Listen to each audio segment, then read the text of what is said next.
প্ল্যানটির জন্য লিওনেল মেসির এ কেমন আকুতি। অবশ্য আকুতিতেও সাড়া দিলেন মাঠে থাকা রেফারি। ছুঁইতে না ছুঁইতেই পড়ে গেলেন আর্জেন্টাইন ফুটবলার। অপর প্রান্তে যে ভুলের কারণে আবারও দ্বিতীয় ওভারের মতো প্ল্যানটি মিস করেছিলেন লিওনেল মেসি। কেন, কি হয়েছিল তার পায়ের সঙ্গে যে লিওনেল মেসি প্ল্যানটি মিস করলেন? রীতিমতো আর্জেন্টিনাকে কাঁপিয়ে দিল মিশর। মনে আছে আর্জেন্টিনার সাথে কেভার্দের ম্যাচের কথা? যেন মরতে মরতে বেঁচে ছিল আর্জেন্টিনা। দাপটীয় খেলা দেখার পর আর্জেন্টিনার দাপটীয় এবং মরতে মরতে যেন কেভার্দোর কাছে বেঁচে ছিল আর্জেন্টিনা। আজ বিশ্বকাপের শেষ 16-র মুখোমুখি হয়েছিল আর্জেন্টিনা বনাম মিশর। কে জায়গা করে নেবে কোয়ার্টার ফাইনালে, এমন সমীকরণে বল দখলে দুই দলই এগিয়ে রেখেছিল। তবে আর্জেন্টিনাকে রীতিমতো কাঁপিয়ে দিয়েছিল মিশর।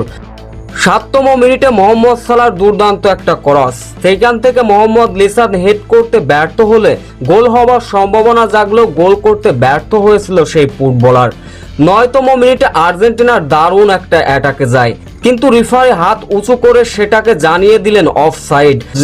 না হলে হয়তোবা গোল দিতে পারত আর্জেন্টিনা। 13তম মিনিটে প্রথম গোল হজম করতে হলো আর্জেন্টিনা।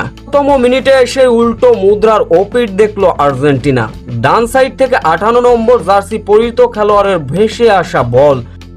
মিশরের 2 নম্বর জার্সি পরিহিত খেলোয়াড় ইয়াসের ইব্রাহিম দুর্দান্ত একটা গোল করলেন।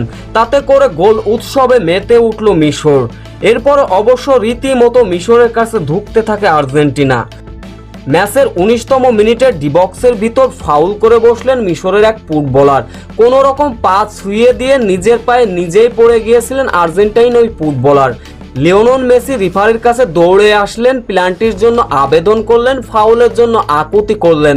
অবশেষে লিওনেল মেসির ডাকে সাড়া দিলেন মাঠে থাকা রেফারি, ফাউল ডেকে দিলেন। প্ল্যানটি পেয়ে গেল আর্জেন্টিনা। প্ল্যানটি শট নিতে আসলেন লিওনেল মেসি, কিন্তু দুর্ভাগ্যবশত লিওনেল মেসি এটা কি করলেন? দ্বিতীয়বারের মতো বিশ্বকাপে এসে প্ল্যানটি মিস করলেন লিওনেল মেসি। তাতে করে হতাশার মাত্রা বেড়ে গিয়েছিল আর্জেন্টিনা। এরপর রীতিমতো লিওনেল মেসির এমন ভুলে রীতিমতো আর্জেন্টিনাকে কাঁপিয়ে দিয়েছিল মিশর।